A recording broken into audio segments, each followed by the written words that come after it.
Okay. So yeah, my name's Tommy. I'm a teacher at Think Academy. I teach the SAT reading and writing classes. And I'm also involved with a lot of our college prep operations, which is why I'm here today. And I am lucky enough to be joined by one of my former students, actually, Ava. Um, and let me go ahead and share my screen. That way you guys can follow along here. But Ava, would you like to introduce yourself? Sure. Hi, everyone. I'm Ava. I'm an incoming U Chicago class of 2029 student, and I went to high school in Mercer Island, Washington, which is like in the Seattle area. And I took Tommy's SAT class 2 years ago. So happy to be here. Awesome. Thank you, Ava. And yeah, Ava's gonna kind of talk to us a little bit about her experiences in middle school and in high school, and how everything she did in school kind of prepared her to apply to colleges and eventually to get accepted to a prestigious school like University of Chicago. So I think we'll just kind of start off with that, right? With the admission process, the application process. Um, and yeah, here is Ava's stuff. And that kind of yeah, that's our first topic. I think is like, how did you decide what schools to apply to, and how did you decide what schools you might be interested in attending?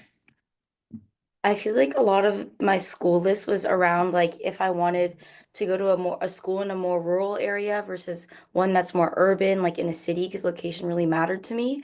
And also looking at like what the focus of the school is. So like looking more program specific. So I eventually want to like major in like economics and public policy and maybe go into finance. And a lot of schools have like different focuses and like different personas around that. And I think like at the beginning of the college application process, I had like no idea what kind of school I really wanted to go to. Like I didn't have like a top school that I was like, oh, okay, I'm gonna go there. Like and so it was really like a learning process throughout the way and a lot about like thinking about my priorities, which is like, oh, location, like what kind of experience do I want to have? And that's mostly how I chose in the end. Yeah. Okay, cool, awesome. And by the way, I forgot to address this earlier, but I do want to let you all know that we will have time for like a Q&A thing at the end if you guys have any questions for Ava once we're done. So just wanted to make you all aware of that. That way, if you think of anything along the way, you can keep a note of it, right? And you'll have the opportunity to ask later in the chat. So yeah, continuing along with that. Once you kind of had an idea of what you were looking for in a school, I think we've talked about this before. You ended up applying to quite a few, right? How once you sent out your applications and once you started to get responses back, how did you decide from the schools that you were accepted into? How did you differentiate between those and decide which ones you wanted to go to? Mhm. Yeah, I ended up applying to 27 schools, including the UCs and a variety of other schools. And I ended up getting into around half. So I applied to a lot of like target schools. And in the end, I did do a lot of like college visits to kind of check the vibe of the schools, but also like learning more about the programs and like how each kind of school like has a different persona, right? And so I talked a lot to like alumni of my high school, for example, that I knew that were at these schools, so I could get a better understanding of like the student body culture and like the focus of academics and just like the daily lives of students, because I think that is like the minor differences that really matter. And like that really is the thing that helped me the most, especially because when you're like looking at like the websites for colleges, it all looks like really similar. It's like, oh, like we prioritize academics and like we're a great intellectual institution. We have great research opportunities. And like the schools all are similar in this way. And I feel like there's so many great schools, especially in the US. And yeah, so like learning about the minor differences, like with by talking to students that go to those schools really helped me a lot. And also like visiting and checking the vibe of the different campuses. Yeah. Yeah, I think that makes a lot of sense. You definitely got a lot of those buzzwords, right, about academic excellence and things like that. And what about U Chicago stood out to you? Yeah, I'd say definitely like the intellectual environment. And I think like U Chicago stood out to me in the sense that it's in a city and people there are like really challenged to have like academic rigor, and something that's really core to the one of my values, and I really wanted to go to school with this, is having like a liberal arts style education. So like allowing me to explore different realms and different subjects, and then being able to connect all of them was really important to me. And yeah, that's mostly why I ended up choosing U Chicago. And also like the program for like economics really stood out to me because there's so many professors that have groundbreaking research there, and I'd love to be in that kind of environment. So yeah. Very cool. And I think also when we talked earlier, you mentioned that you were on the wait list originally, right? You didn't get in right off the bat. You kind of had to, wait a little bit longer to see if you would get in or not. Do you want to talk about what the wait list process was like? Yeah. So I did end up getting off the U Chicago waitlist 2 days before May 1st. And May 1st is the deadline for students to usually pick a college to put a deposit to and commit to that college. And I had originally committed to UCLA. And when I got off the U Chicago wait list, like 1 or 2 days later after committing to UCLA, I was like, oh, like, should I go? And so that I mainly chose U Chicago over UCLA because of like the private education versus public education, which I thought I'd be able to get more resources.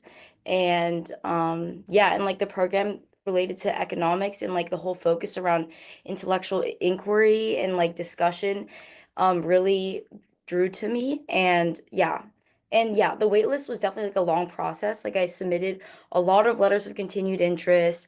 I even like went to a college fair after I'd submitted all my applications and got onto the U Chicago wait list. I went to that fair and I talked to the admissions officer for my region, which for some schools it matters a lot more than others. And for U Chicago, since they have one rep for all of Washington, they get a lot more connections, and the admissions officer is there a lot and is going between different regions and talking to different schools. And so I was able to meet with that person and speak with them. And I also submitted like a video, which was some schools also have you do like a video to kind of share more about yourself and show your personality more. And so, yeah, I did work for that waitlist spot a lot. And I know at the end of the process, I had gotten on around like eight wait lists. And so I think it was pretty common, especially this year and probably going forward. There's going to be a lot of waitlisting, and being on a wait list, like sometimes they're active and sometimes at other schools like UW, for example, University of Washington, it's like less active. And so it really varies from school to school. Okay, awesome. Yeah, definitely. It doesn't seem like a lot of waiting, right? It seems like a lot of working. Hmm. Um, Very cool. Let's back up a little bit then. Right, we kind of know how you made a decision, but let's talk about how you even got into that position in the first place. Where you had so many great schools to choose from. Um, let's talk about what makes a college application strong. And I think there are a couple components of an application that most people are already familiar with. One of those things is like a standardized test score, right? That could be the SAT or it could be the ACT. And I know because you were in my class, I know for you it was the SAT. Um, do you want to talk a little bit about that, about how you did on the SAT, and maybe how you were able to prepare for that? Hmm. Yes, I ended up getting a 1570 composite as my highest score, and then a 1600 super score. And for those of you that don't know, super scoring is when you take the highest score in each of the reading and then the math categories. And when you apply to college, usually they will take your super score. So they want to see the highest that you scored in each of the sections. And yeah, I think that SAT score, I earned it a lot through, first of all, Tommy's class, which helped me a lot with like learning all the grammar and like the little nitpicky things that you don't necessarily learn in regular school to prepare you for a test like this. And then also doing a lot of practice. And I spent a lot of time in my summer going to junior year studying. And yeah, I basically kept studying until my average practice test score reached the level that I wanted to. And then I ended up taking the SAT 3 times and super scoring 2 of those times. So you would say then like the summer before your junior year is probably a good time to start preparing and start learning about the SAT? Yes. And I think it also depends a lot on your math level, especially because I had taken pre-calc as a sophomore, and the SAT has a lot of like pre-calc related concepts. And so that really prepared me and allowed me to study earlier, whereas a lot of my peers were like maybe studying for the SAT and taking it going into senior year. So, but I think like get in general, taking the SAT a little earlier before the chaos of like junior year APs and like senior year college applications and all of this like other crazy stuff. Like it's really nice to get it out of the way. And it's really nice to do it during the summer when you don't have as many other things to do. So that was really helpful in my process. Okay. Yeah, I think that makes a lot of sense, right? And also, the earlier you start, it gives you more opportunities to take it more times, right? If you want to, and then you have more opportunities to super score, like you were talking about, right? Or maybe even just, every time you take it, you get a little bit better than the previous time, and you can just pick the best score to send. Mhm. So okay, so we know an SAT score is one, or could be an ACT score, right? One component of a college application. Another thing is your GPA, your class rank. Um, what was your GPA in high school?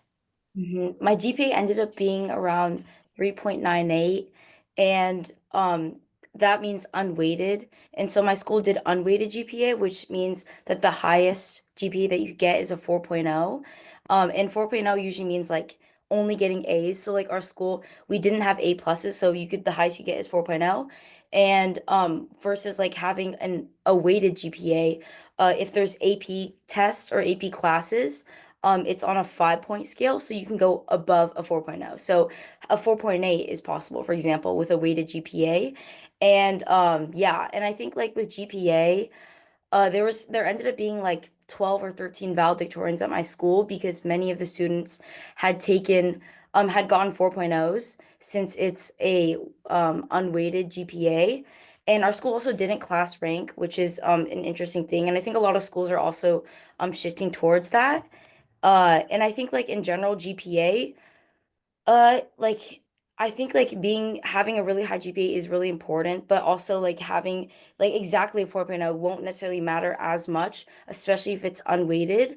And for example, at my school, some of the valedictorians, people that got 4.0s, maybe didn't take as hard of challenging courses and took no APs, right? And that would obviously make it a little easier to get all A's and get a 4.0. And so I think like there's definitely wiggle room for how much a GPA matters when you balance it with the difficulty of your coursework. So, Yeah, I think that makes a lot of sense. And it's kind of interesting because if you're in a school that has a weighted GPA system, then those AP classes would benefit you in terms of that, right? Because they're weighted heavier. But would you say then, if you're in a school with an unweighted system, that it looks better to colleges if you maybe don't have a perfect GPA, right? But you took more challenging courses as opposed to maybe having a perfect 4.0, but not having as difficult courses on your transcript?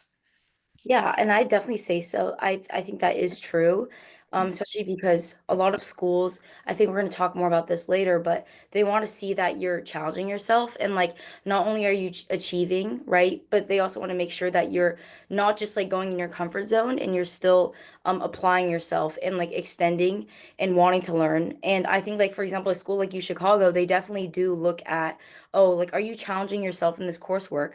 Because especially if you get to on campus and then you aren't able to meet that rigor and like you aren't used to that kind of intellectual environment, then it's not as helpful. So yeah. Okay. And of course, academics aren't the only thing that create an application, right? We also have extracurriculars, things beyond just what you're doing in your classes. What kind of extracurricular activities were you involved in? Yes. I was involved in a variety. So I did some sports in high school. I did competitive cheer since like middle school and elementary all the way up to high school, and that was like a club team outside of school. And in addition, I ran cross country at my high school and ended up being a captain in senior year. I also helped lead a couple clubs at my high school. One of them was a tutoring club where we paired high schoolers with elementary schoolers in our school district, and we gave like the high schoolers volunteer hours, and so that was kind of like a pair buddy system. tutoring club. And then in addition, I helped found a career club where we partnered with the CCR, College and Career Readiness Department at our school, and we brought in speakers for a variety of different careers. And we provided a bunch of like career exploration opportunities for students at our high school.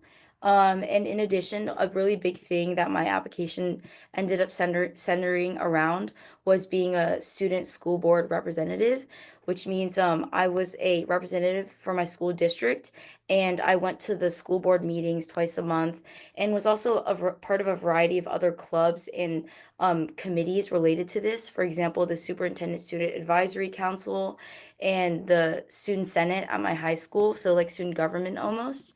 And I also did a lot of legislative advocacy at the Washington State Capitol related to school funding in Washington State. And in addition, in the summers, I helped run and start like a music camp that ended up becoming like a nonprofit kind of deal. Oh yeah, and on the side, I played piano competitively. So yeah. That's a lot of activities. How were you able to manage all of that, right? How were you able to do all these activities while also, keeping up in school and being able to study and do well in your classes?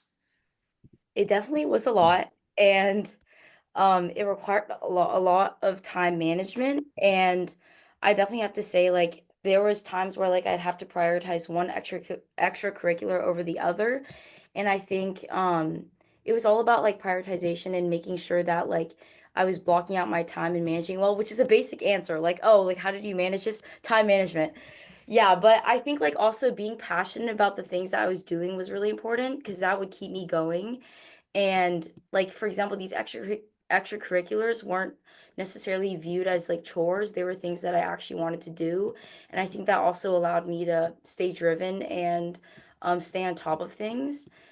And yeah, and so it was a lot of prioritization and making sure I got my homework done in school because I did not have much time to do it at home. So yeah. And I guess that kind of leads me into another question of, you mentioned that these were things you genuinely enjoyed doing. Would you recommend that students kind of lean towards that, right? Lean towards extracurriculars that are things they're actually interested in? Or do you think it's valid to like try to do things that colleges want to see you do, right? Things that make you look good to the schools that you're applying to? Or maybe is there like a middle ground in there somewhere? Yeah, I think it's a really commonly asked question. And I personally have a younger sister, and all the time she's asking me, like, does this look good to colleges? Like, should I do this or not? Right. And I feel like that's a really common question that comes up in a lot of families. And I think in general, doing what you really enjoy matters the most because colleges can sniff out if you're faking passion for something, if you're just doing it to please them, right? And I think the thing with extracurriculars is the more unique and the more impact you show through these extracurriculars, the more like weight and the better they help your application. So if you're part of a club, for example, right? People are always like, get the leadership positions. Yes, that's true, but you also want to be showing your impact. Instead of just like running club meetings, how are you adding to it? And I think like one thing that really stands out when you're trying to apply and like highlight your extracurriculars, for example, is like showing that impact. So for example, if you're part of a club, like you want to show that like you increased club membership by 300%, for example, so tripled the club membership. Or if you was part of this organization, you started this new branch for youth. And so there's a variety of different ways you can go about it. But I think in general, doing what you're passionate about is the most important. And I think oftentimes when kids are picking, especially high schoolers are picking extracurriculars to do and clubs to do, I think they don't necessarily realize that there's a lot more routes than you think there are. Like, you don't just have to be a sports captain, you don't just have to be a leader of a club. There's so many other options. And, like, for example, you can reach out to nonprofits and you can ask if they want to have a youth coordinator or social media coordinator to help, and you can do take on that position and create that new position, right? And I think in general, colleges are looking for impact and seeing if the organization or the thing that you were involved in, if it got better or if it was completely different, like based on you and you were pivotal to it, right? And now that's basically the most important thing. And then also when you're writing your essays, a lot of your essays are going to be about your extracurriculars. So that's why having that passion and having that inherent like reasoning why you want to do it and why you put so much time towards that, that shows a lot more than just, oh, I got this leadership position and let me just write about it really quickly in this essay, right? So I'd suggest like to not like yes, you can have college in the back of your minds. Like yes, that might look good, but always prioritize your passion and what you really want to do because otherwise it's gonna be super painful. You're gonna be super burnt out by the end of high school. And yeah, it just won't be as fun of an experience if you're not doing things that you truly enjoy. Gotcha. So it's less about the activity itself and more about what you do in that space, I guess. Definitely. Okay, cool. I think that's very insightful. Um, and then the last thing we touched on this a little bit, right? When we were talking about like GPA and class rank, but I think the last major part of a strong application is having a strong course load, right? Like rigorous courses, more advanced courses, and for a lot of people that comes in the form of like AP classes, right? Um, Talk to me about your AP classes. What classes did you take? And what years did you take those classes? Yes. So my first AP that I took, so for context, my high school mainly only allowed juniors and seniors in high school to take AP courses. And there were only like a couple, like computer science, for example, that were open to freshmen and sophomores. And also a lot of APs have like prerequisites. So like that is another reason why they have it for later grades. And the first AP class I ended up taking was macroeconomics, AP macroeconomics in sophomore year. And that originally was a junior senior course, but I finessed it and I talked to my counselor and I basically told her that like I was ready and I'd been taking all these honors courses and I wanted to challenge myself in this and I was really interested in a course like this. And so she let me. And so that was my first one that I took. So I took that one in sophomore year. And then in junior year, I took AP US History and AP English Language. And those are usually blocked together. That's like the commonly one that juniors do across the US. And in addition, I took AP Calculus AB, and then I took AP Microeconomics and also AP Chemistry. So I took five in junior year. And then in senior year, I took six. I took AP Comparative Government and AP English Literature. And then I took AP Physics C for my science course. AP Statistics, and then AP Calc BC. So I doubled on math basically, even though some people consider statistics to be more of a social sciencey math. So yeah, and then I also took AP Spanish in senior year. So in total, I took around 12, and I took like 13 tests because I also took the AP Chinese test at the end of sophomore year. So quite a lot. And I'd say a lot of my peers, I know a couple people that took the same amount as me, but I think more commonly it was like around eight or nine. And I go to a pretty competitive high school with a lot of like high achieving students, I guess. And so, yeah, there's definitely a lot of room to stretch and like grow. And I know a lot of people that also were able to like max out. So they took like even more. And they almost like maxed out all the course offerings at our school. So, yeah. Okay. Yeah, I mean, 5 or 6 AP classes in a year is definitely a lot, especially with all those extracurriculars you were talking about before. Would you recommend that? Do you think it's a good idea to take, that many AP courses at once? Especially, your senior year was a lot of hard ones, right? With like Calc BC and Physics C. Um, do you think that that's something that students should try to do, or is there a better way to maybe go about it? Yeah, I'd say if you asked like end of second semester senior me, I would have said absolutely not. No one should be taking more than like three or four at a time. Like, and especially because like I think when a lot of people sign up for AP courses, they don't realize that that is four college courses of or five or six college courses of work, right? Like each course has so much with it and so much, and especially at each different school, like the rigor is very different.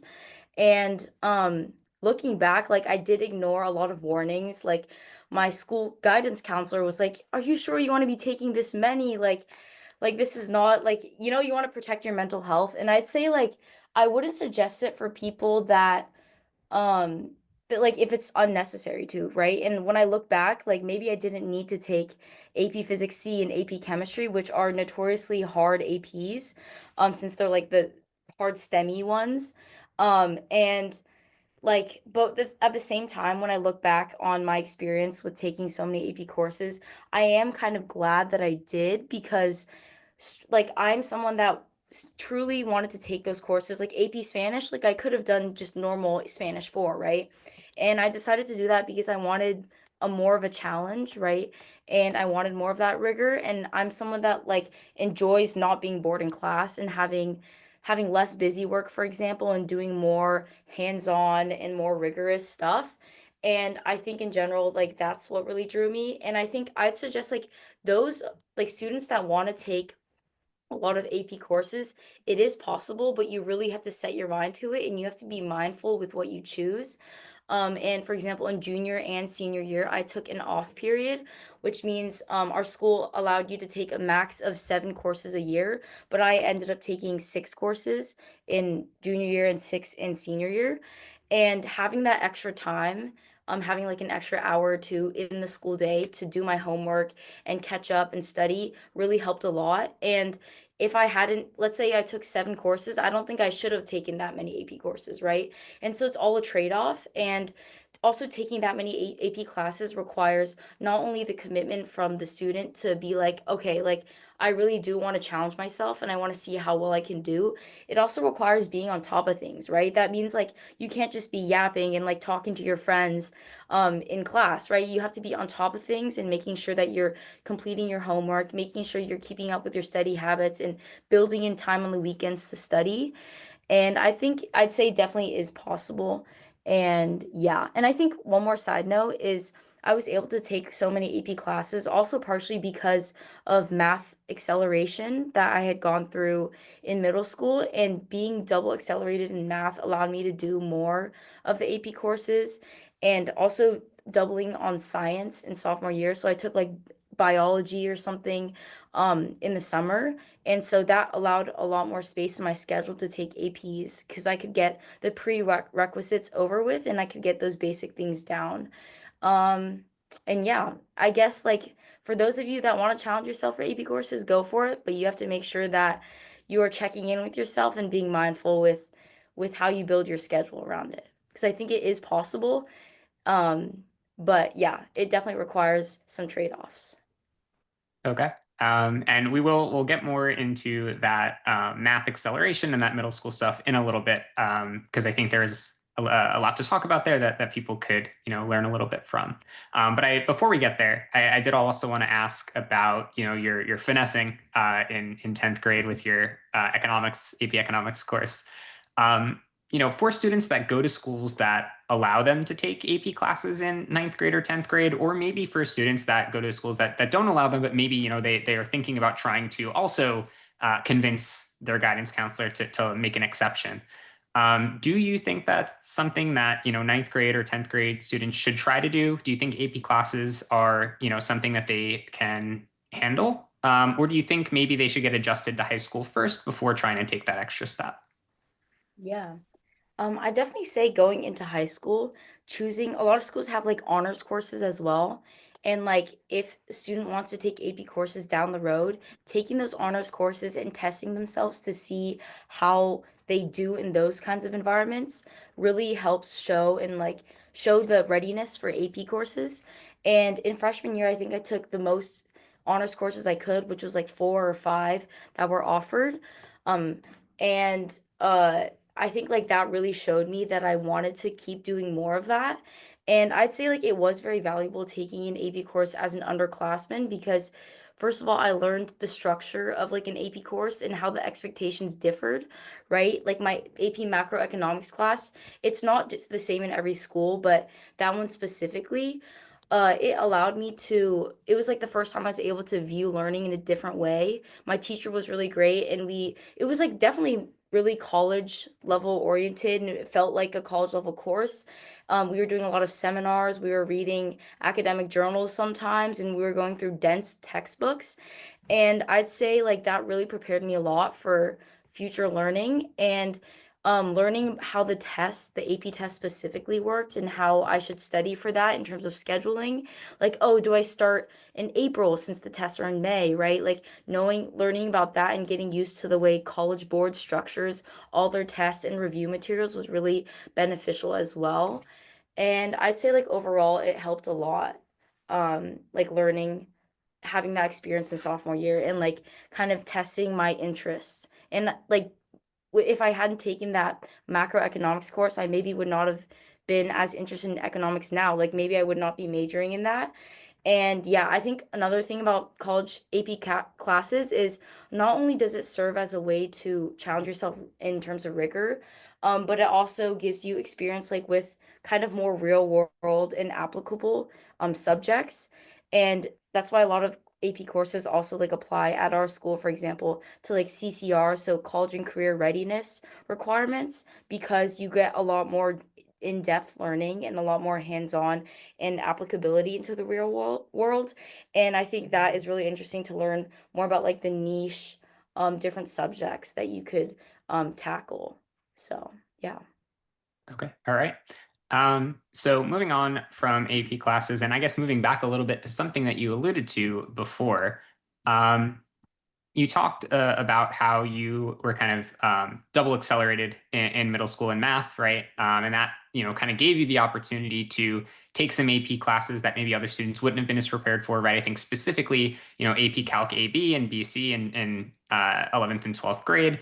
I think on a standard math track, you're maybe taking pre-calc by 12th grade, right? You don't have time for calculus. And then also, I think AP Physics C is very calculus based, right? So I think it could contribute with that as well.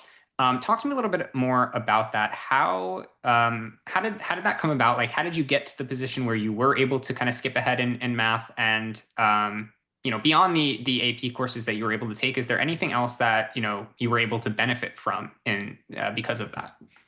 Mhm. Yeah, I'd say so. I was able to be double excelled in math starting sixth grade, and that was largely due to in elementary school as part of like they call it E2 or like gifted program, which I don't necessarily like that wording, but yeah, basically we were allowed to take like a test to accelerate our math and jump a few grades. And so did a tiny bit of studying for that test and was able to make it in. And so I ended up taking pre-algebra in sixth grade, and then algebra in seventh grade, and then geometry in eighth grade. And I think those are all honors, because they required it to be honors if you were double. Anyways, and so I think that did like having that accelerated math did help me so much because down the road, like I didn't have to worry too much about having these prerequisites for all these other courses, right? And like Tommy talked about it before, like I did have that background for physics C, for example, and I was able to study earlier for the SAT, which was really it really helpful to get that out of the way. And I'd also say like in middle school, I think like trying to take I know some middle schools have honors courses as well. I think that was also very like important aspect of my journey, is like learning how to challenge myself, learning how to be in those like hard academic environments from a younger age. And that's all like a ramp up to high school. And I'd still say that like the jump between middle school and high school was still pretty big. Like my English course, like the first time I felt like I started learning how to write was in freshman year of high school, right? And so you do what you can with the course offerings that you have at your middle school. But I think in general, going for those like harder ones and like learning how to explore your different interests and like learning how to actually have like a true interest in like intellectual, like in challenging yourself intellectually and academically is really important in middle school. So yeah, it's all a ramp up into the future. Yeah, definitely. And I think it kind of starts, a chain reaction, right? Kind of like we saw, like if you start early, it allows you to access new opportunities in high school. And also it allows you to kind of get further ahead than people that start a little bit later. Um, okay, great. And anything else, we talked a lot about math, and you did talk about like English as well.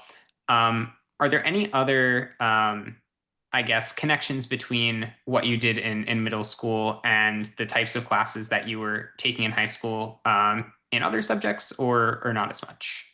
Mhm. I'd say at each middle school it's very different.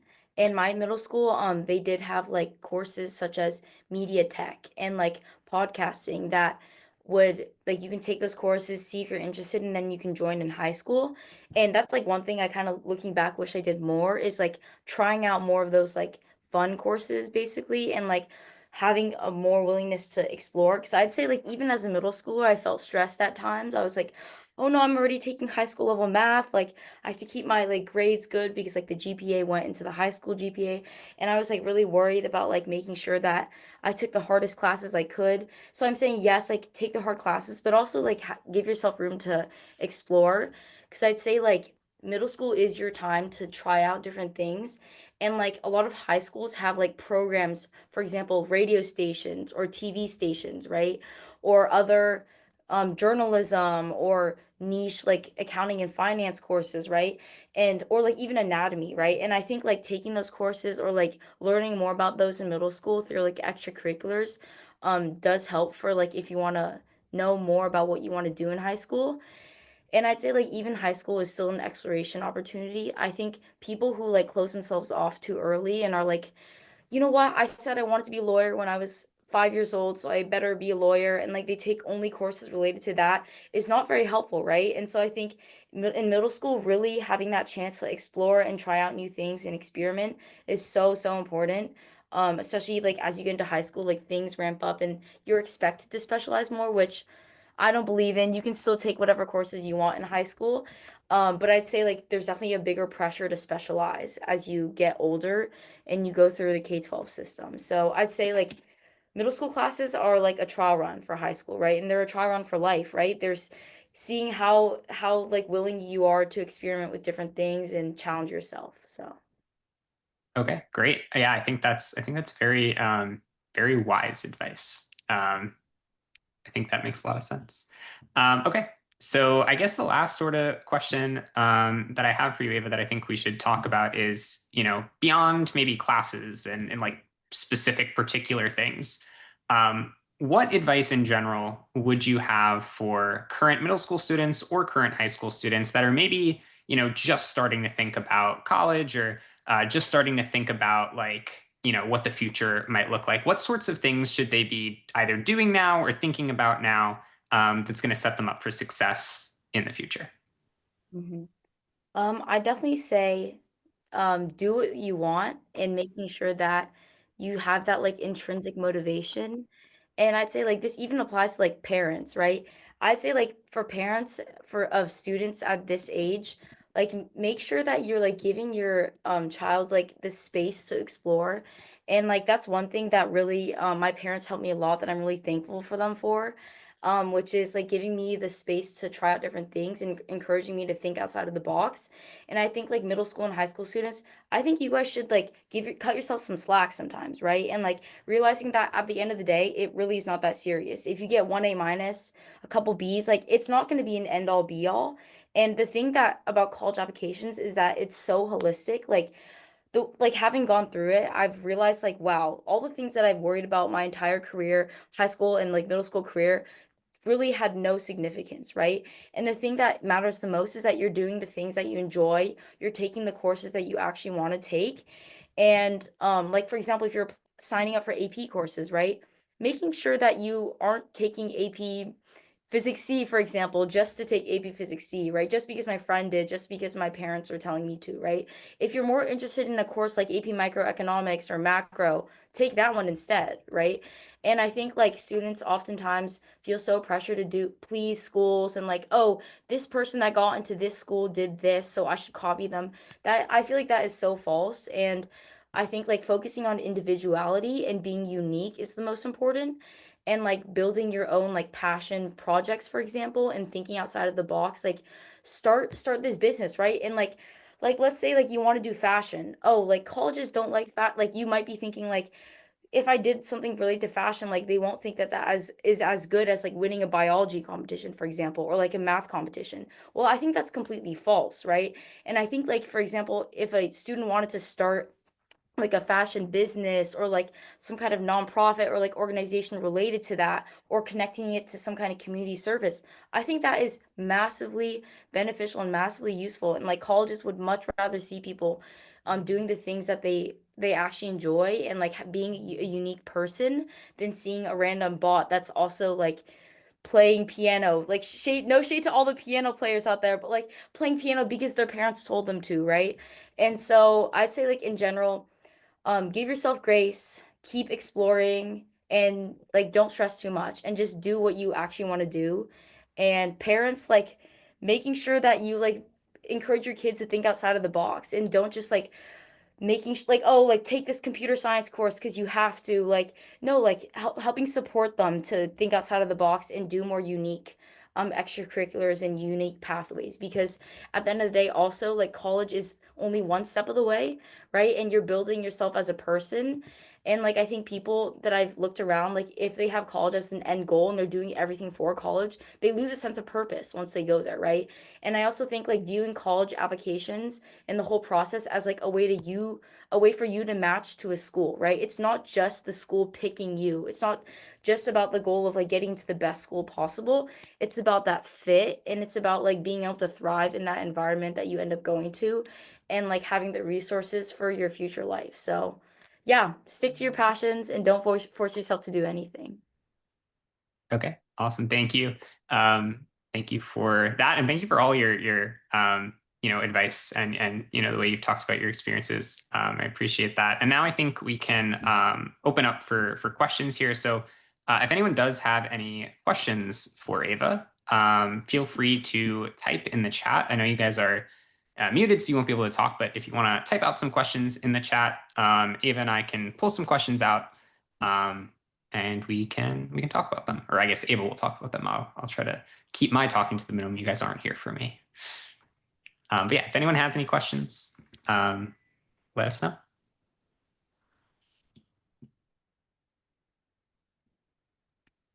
If not, that's fine too. If Ava covered everything, that's great. But if there's anything she didn't talk about that you guys are interested in.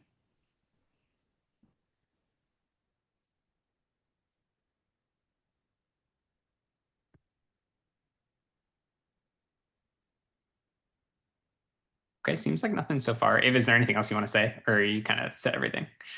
Hmm. Um, Oh, we did get one question here. You can see it also, right? I don't need to read it out loud, or should I read it out loud? Either way. All right. You know what? If anyone's watching the recording, I don't know if they'll be able to see the message, so I'll read it out just for anyone that might be watching this after the fact. It says, my son's going into ninth grade. Should he preview the lessons and SAT in high school as early as possible? I'd say at a certain point, I think doing the SAT and like preparing for that too early, also like depending on your math level, like won't be as helpful, especially because I think thing that a lot of people don't realize is that the SAT is like a built up like knowledge tester, right? Like as you go throughout high school, like you're learning a bunch of writing skills and grammar skills, and like you're learning how to test better, for example, as you go through high school. And so I'd say like doing it too early won't necessarily be that helpful. Like ninth grade might be a bit early, but once like your son like reaches like a certain math level, for example, if he's past like pre-calculus or something related to that, then like it's good to like try it out and like see how the endurance works. And I remember like my first test run for the SAT was like a 1200 or a 1300, so it was like pretty low. And so I think getting that like getting started is good, but sometimes too early might like not be as helpful and might just be like a waste of energy. So I'd say like maybe if people want to start doing it early, I think like end of sophomore year is a great time to do it, because I think doing it too early just ends up not being as helpful. Another question, what's the difference between the ACT and the SAT? And this is something I can talk about, Ava. I'm not sure if you have any familiarity with the ACT at all, do you? A little, yeah. Okay, do you want to talk about that, or do you want me to take that one? If you want to start and I can say like the student perspective. Sure. Yeah, so basically they test very similar things. A lot of the concepts are similar. The major differences are more in the format of the tests. So the SAT is now digital, whereas I believe the ACT is still on paper at this point in time, unless they changed that very recently. The SAT has a lot fewer questions, Whereas the SAT has a lot fewer questions. The ACT has a lot more questions. There's also a science section, which is basically just another reading section, but like it's more science-based reading. And I think the biggest thing is the SAT gives you more time per question, whereas the ACT is a lot more rapid fire. There's lots of questions and not as much time to answer them. Um, and I don't know, Ava, if you wanted to add anything to that. Yeah, I'd agree. And I think I ended up to decide between SAT and ACT and which test I was going to take. I took a practice exam for both. I think my scores ended up being similar, but I enjoyed the SAT a lot more. It felt a little easier, even though the score ended up being the same. And I'd say like some people, like the way a lot of students describe it is they're like that you either have an SAT brain or an ACT brain. And some people say that the ACT brain is like more quick thinking, more methodical versus SAT is more like thorough and you go through step by step and mechanical. But I'd say like in general, like trying out both and seeing which one the student likes more, like which one the student vibes with more is also a great way to do it. And I also know that currently the SAT is digital, so that also switches things up. I remember I enjoyed the paper version of the SAT a lot more than the digital because that I ended up taking a digital practice SAT at some point and I was like, wow, like I do not like this, right? So I think trying out them out both is really important. And I think taking them both though, taking both the SAT and ACT is not as useful. I think you definitely only need to take one. Which I know a couple people that took both. I'm like, you do not need to take so many like standardized tests. Like there's only they only require one, right? So yeah. Yeah, I agree with that as well. And I think, trying to prepare for both is annoying because the formats are very different, right? And a lot of SAT or ACT preparation is like pattern recognition, right? It's like getting used to the way that the questions are asked and the types of things that they're looking for. So if you're trying to do both at the same time, you're trying to pattern recognize two different things. Whereas if you just focus on one thing, it makes it easier to get used to the question types and things like that. Mhm. Um, Another question here: any advice for kids who like art and dislike math, and start to question the value of math education? Mhm. Yeah, I'd say like I'm definitely growing up, I was a student that was like willing to do the math and like that was one of my favorite subjects. And I'd say like for there's also another question later down that says, what if your child really dislikes math and they ask why math is important? And I'd say I feel like that stems a lot from math being a very seemingly like untackleable subject. And I remember like my mom like no offense, mom. I don't know if she's on here, but she signed me up for insanely hard courses when I was young. And it was like some of the math I ended up learning in like sophomore, junior year of high school that I was trying to learn in fourth grade, right? And I'd say like for parents that are trying to motivate their kids to do math, like helping the student like build that confidence through math is also really important from the beginning because if they don't have that positive association with math, then they're not going to be wanting to do it at all, right? Because they're always struggling. And so I'd say like with math, maybe taking a easier class, like not taking honors math for a year and then supplementing it with more practice on the side and then being able to step up later versus just like, oh, going ham on the math, like, oh, my kid doesn't like math, I'll challenge them even more, right? So sometimes it takes like taking a step back. And also like I think a lot of people, even like in high school, people are like, I'm never doing math again, right? But I think something that always stuck with me that like my teachers and my parents would tell me is that like math is a way of thinking. Like, yes, you're not going to necessarily be doing derivatives and like integrals when you're in your career, but math is teaching you critical thinking skills and making you a smarter person and yeah, and making sure that your brain doesn't turn into mush after you watch all those TikToks, which is super important nowadays, right?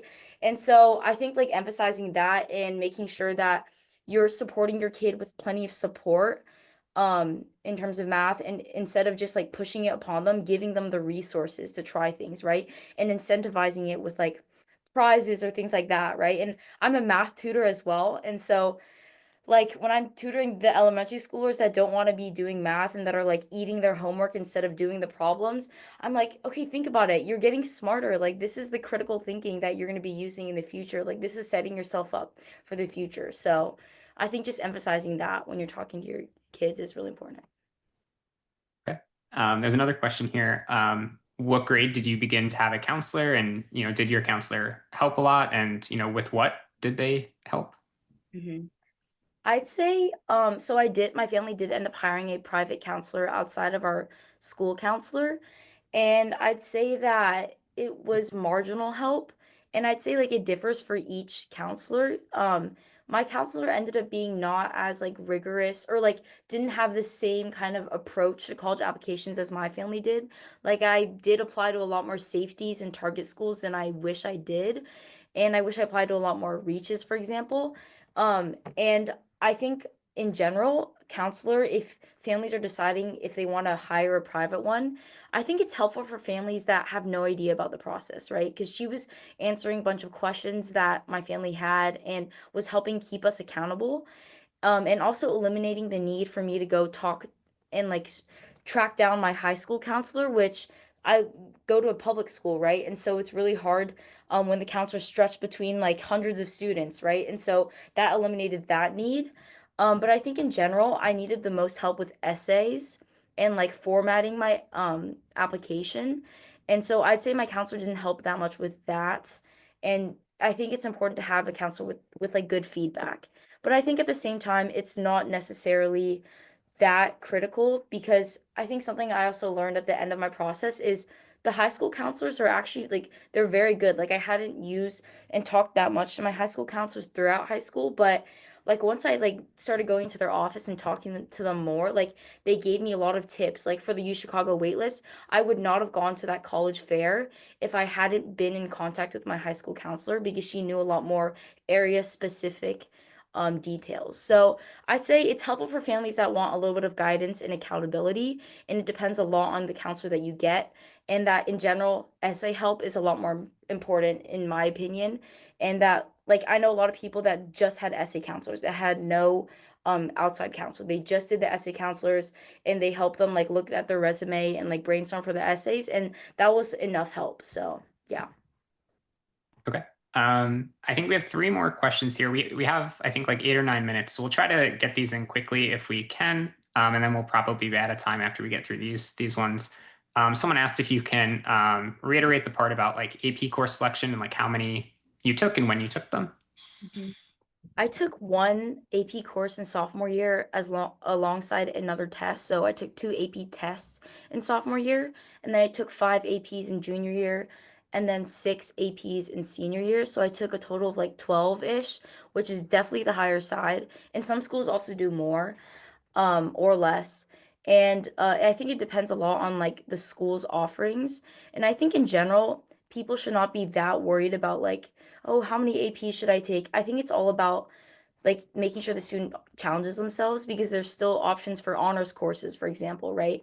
And AP courses ultimately serve like um couple different purposes, right? Like number one is the rigor. Number two is getting course credit. So like if I got fives and fours, for example, I could use them to bypass credits in college, which U Chicago, I can do that if I want to, pass those like base level courses. And then third of all is like getting that kind of higher level education experience and seeing more of what a college level class is like. So, yeah. There was also a question here about math competitions and whether you did any, and if you did, whether or not they helped or like how much they helped. Mm-hmm.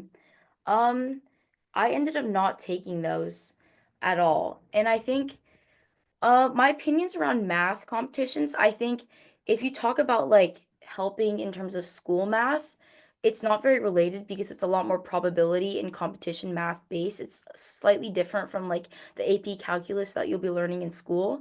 And I'd say like in terms of college applications, I'd say like if the student is not winning like this is like sad to say, but if they're not winning like national or like state or international level competitions, then it maybe is not as worth it. But of course, if the student really enjoys math and then like if they want to do that and like they really like going to those competitions, then it is valuable and it is beneficial. And I think like if people want to have a kid, like if a kid is really interested in math, but they're not sure how to make it into a really valuable extracurricular that they can add to their application, I'd say like find a way to like make it more unique, like doing some kind of partnering with some kind of organization and bringing math help to youth in foster homes, for example, or like using math to help I don't know, like old people like have more fun when they're instead of like just doing Sudoku all day, you know? So I think like math in general, I think it does beyond the regular math education, yeah, like it does help you like learn more about how to think, but it doesn't directly apply to the high school math. And then also, there was a question about the essay, if you could talk a little bit about the college essay. Mhm. Yeah, so schools usually require a personal statement, which I'm sure many of you guys know. And that's kind of like a general essay that you submit to basically every college, the same one. And this one is basically, it's usually like whatever topic you want to write about. And then in addition, there's like supplemental essays that are kind of more school specific. And they're usually asking more specifically about like, oh, how you're bringing diversity, what is a challenge that you've had that you needed to overcome, or different things like that. And I'd say like with the essay writing process, it's best to start like in the summer before senior year. And personally, I don't think I took the like the essay writing process as seriously in the beginning. So like I ended up having to rewrite so many of my essays right before submitting all of my applications because I felt like they didn't represent who I was. And I'd say like having a essay like essay counselor or like teacher to help guide that process is so helpful, especially like students don't really know like you're suddenly writing about your life and you're suddenly like taking a step back and trying to like compile yourself into a couple words, right? And I think like having that story to craft and like having that package to create in your essay is really important.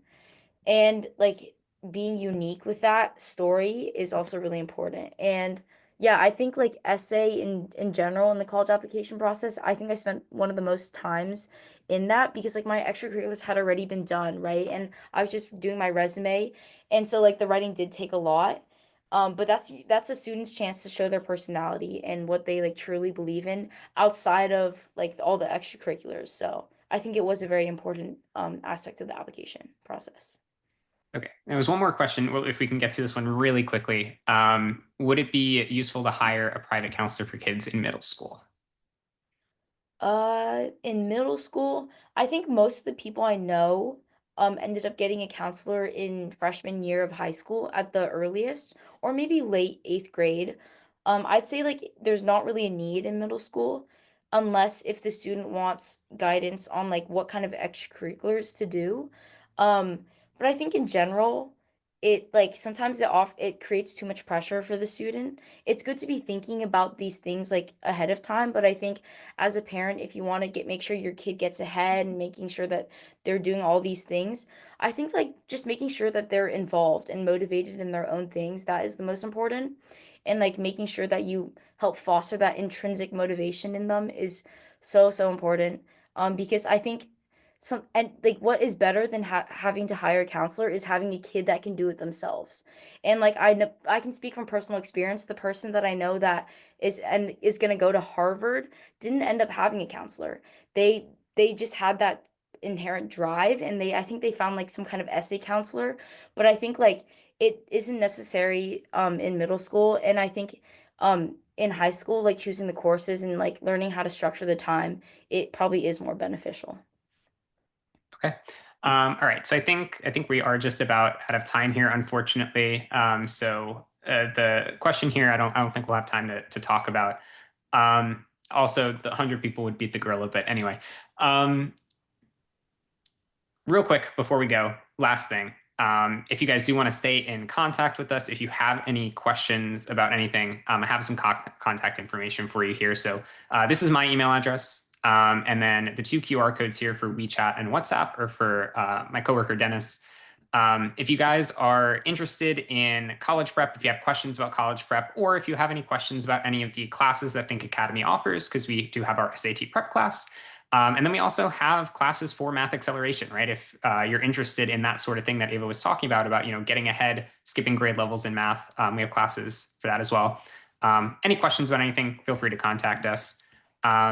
And yeah, thank you to everyone for being here. And thank you so much, Ava, for being here as well. That was awesome. That was great. I learned a lot, I think, and I hope everyone else did as well.